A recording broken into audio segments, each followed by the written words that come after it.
معزز حاضرین کرام، دین اسلام نے جہاں ہمیں حلال رزق کی ترغیب دی ہے، وہیں سود جیسے مہلک اور تباہ کن گناہ سے سختی کے ساتھ منع فرمایا ہے۔ سود نہ صرف فرد کی برکت کو ختم کرتا ہے بلکہ معاشرے کو ظلم، بے انصافی اور بے سکونی کی طرف لے جاتا ہے۔ اسی اہم اور اصلاحی موضوع کو آج ہمارے مدرسہ کے ہی باصلاحیت طلبہ عمار، معین، ارشاد، ریاض، سمیر اور فیض مکالمہ کی صورت میں آپ کے سامنے پیش کرنے جا رہے ہیں۔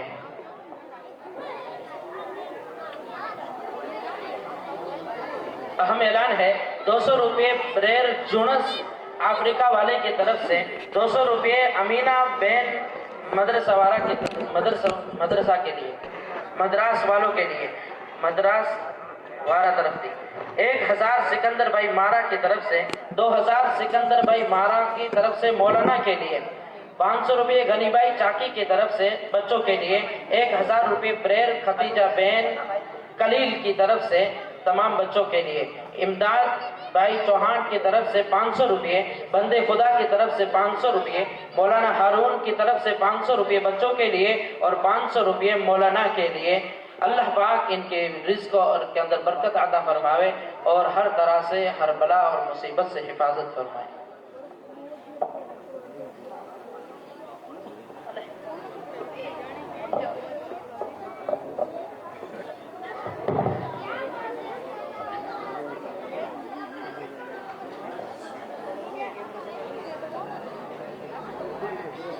السلام علیکم ورحمۃ اللہ وبرکاتہ۔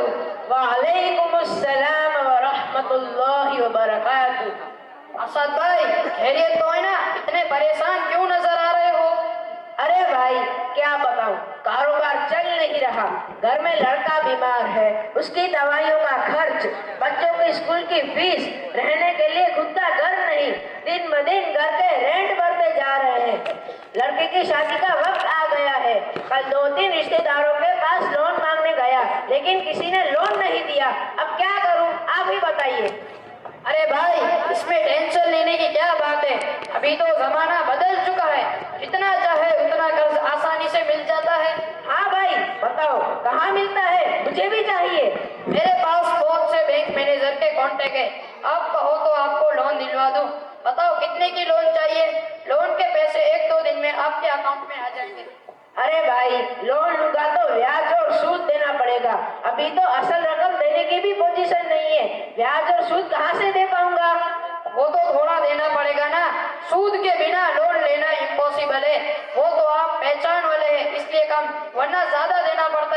ارے عمار بھائی مجھے بھی بتائیے کیا پروسیس کرنا ہے، مجھے بھی کچھ رقم چاہیے کیونکہ میرے بیٹے کو آئی فون 70 پرو میکس 1 TB دلانا ہے اور مجھے بھی بزنس بڑھانے کے لیے لون چاہیے، لون مل جائے گی نا؟ ہاں آپ کو بھی بزنس لون مل جائے گی، سب loan, home loan, private loan, education loan سب مل جائے گی۔ السلام علیکم ورحمۃ اللہ وبرکاتہ۔ او میرے پیارے جوانوں، آپ تو ہماری شان ہو، سب مل کر کیا ڈسکس کر رہے ہو بھائی؟ ارے بھائی مجھے پیسوں کی سخت ضرورت تھی، کہیں سے قرض مل نہیں رہا تھا، تو عمار بھائی نے بتایا کہ بینک سے لون لے لو تو آپ کے سارے کام ٹھیک ہو جائیں گے، اور فیض بھائی کو اپنے بزنس کے لیے بزنس لون دلوا رہے ہیں۔